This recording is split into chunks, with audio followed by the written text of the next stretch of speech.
നമസ്കാരം, news prime മലയാളത്തിലേക്ക് സ്വാഗതം. ഇറാന്റെ പുതിയ പരമാധികാരിയായി മൊജ്തബ ഖമനേയി അധികാരമേൽക്കുമ്പോൾ കൃത്യമായും ഡൊണാൾഡ് ട്രംപ് തോറ്റിരിക്കുകയാണ് എന്നുള്ളതാണ്.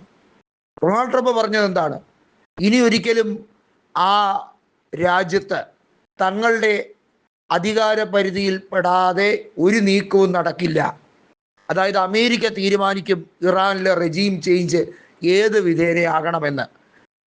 ആയത്തുള്ള അലി ഖമനേയിയെ വധിച്ചതിന് ശേഷം ട്രംപ് അട്ടഹസിച്ച വാക്കുകളാണിവ. എന്നാൽ മൊജ്തബ ഖമനേയി അധികാരമേൽക്കുമ്പോൾ ഇറാൻ നടത്തുന്ന ശക്തമായിട്ടുള്ള പ്രതിരോധവും അതിനേക്കാൾ ഉപരിയായി ഗൾഫ് മേഖലയിലുള്ള അമേരിക്കയുടെ ഓരോ ബേസുകൾ തകർത്ത് തരിപ്പണമാക്കുമ്പോൾ ഗൾഫ് നാടുകൾ അമേരിക്കയെ ശപിക്കുകയാണ്, അമേരിക്കയെ തള്ളിപ്പറയുകയാണ്, അമേരിക്ക സമാധാനം കലക്കുകയാണ്. ഗൾഫ് രാജ്യങ്ങളെ സംബന്ധിച്ചിടത്തോളം എണ്ണ വ്യാപാരം വളരെ വലുതാണ്. അവരുടെ എണ്ണ വ്യാപാരത്തിൻ്റെ പ്രധാന പങ്ക്, അതായത് 80% പോകുന്ന ഹോർമോസ് കടലിടുക്കിലൂടെയാണ്. ആ കടലിടുക്ക് കൃത്യമായി അടച്ചുകൊണ്ട് ഇറാൻ പണി കൊടുത്തിരിക്കുകയാണ്. അമേരിക്കൻ സൈന്യം പിൻവാങ്ങാതെ ആ കടലിടക്ക് തുറക്കുകയില്ല എന്ന് അന്ത്യശാസന കൊടുത്തിരിക്കുന്നു. ഗൾഫ് നാടുകൾ ഇറാനോടൊപ്പം നിന്നില്ലെങ്കിൽ അവർക്ക് ഇനിയും തിരിച്ചടി ഉണ്ടാകുമെന്ന് മനസ്സിലാക്കുന്നു. ഇറാനിൽ ഭരണമാറ്റം വരികയില്ല. ഖമനേയിയുടെ പുത്രൻ തന്നെ അധികാരമേറ്റു.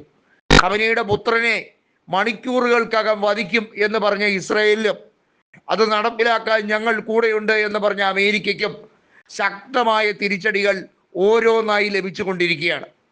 അമേരിക്കയുടെ എയർബേസുകൾ തകർക്കുന്ന മാത്രമല്ല, ഒന്ന് ആലോചിക്കൂ, ഗൾഫ് രാജ്യങ്ങളിലെ മുഴുവൻ സംരക്ഷണത്തിൻ്റെ അട്ടിപ്പേർ അവകാശം അമേരിക്ക ഏറ്റെടുത്തിരിക്കുകയാണ് എന്ന് പറഞ്ഞെടുത്ത് നിന്ന് ഗൾഫ് നാടുകൾ അമേരിക്കയെ ഓടിച്ചു വിടാനുള്ള വെമ്പൽ കൊള്ളുകയാണ്. നിങ്ങൾ ഞങ്ങളുടെ സംരക്ഷകരാകണ്ട, നിങ്ങൾ ഞങ്ങളെ തകർത്തുകൊണ്ടിരിക്കുകയാണ്. ഈ പുണ്യമാസത്തിൽ തന്നെ ഞങ്ങളുടെ രാജ്യങ്ങളുടെ സമ്പദ്ഘടനയെ ഇഞ്ചിഞ്ചായി കൊന്നുകൊണ്ടിരിക്കുകയാണ്. ഇറാൻ ചെയ്യുന്നത് അവരുടെ പ്രതിരോധ പ്രവർത്തനം മാത്രമാണ്. അത് അവരുടെ നിലനിൽപ്പിൻ്റെ വിഷയമാണ്. അതിനുവേണ്ടി അവർ ഏതറ്റം വരെയും പോകുമെന്ന് ഇതിനോടകം തന്നെ ബോധ്യപ്പെടുത്തി കഴിഞ്ഞിരിക്കുകയാണ്. ഫെബ്രുവരി 28 തുടങ്ങിയ യുദ്ധം അത് മാസങ്ങളോ വർഷങ്ങളോ നീണ്ടുപോയാലും ഇറാൻ അവസാനിപ്പിക്കില്ല എന്നുള്ള ദൃഢപ്രതിജ്ഞയിൽ നിൽക്കുമ്പോൾ അമേരിക്ക അവരുടെ കണക്കൂട്ടലുകൾ പലതും തെറ്റിയിരിക്കുന്നു, അവർ തകർന്നിരിക്കുന്നു, അവരുടെ വലിയ പ്രതീക്ഷകളെല്ലാം പൊളിഞ്ഞടുങ്ങിയിരിക്കുന്നു. ഇസ്രായേലിന് വേണ്ടി കുഴലൂതുകയും ഇറാനിലെ എണ്ണ മോഹിച്ച് ഇറാനിലെ പ്രധാനപ്പെട്ട യുറേനിയം ഉൾപ്പെടെയുള്ള അവരുടെ നിക്ഷേപങ്ങൾ മോഹിച്ചുകൊണ്ട് അവരെ ആക്രമിച്ച് കീഴ്പ്പെടുത്തി റെജീം ചേഞ്ച് ഉണ്ടാക്കാമെന്ന് വിചാരിച്ചവർ ഇപ്പോൾ ബങ്കറിൽ അനിശ്ചിതത്വത്തിലാണ്, ഒളിച്ചിരിക്കുകയാണ്.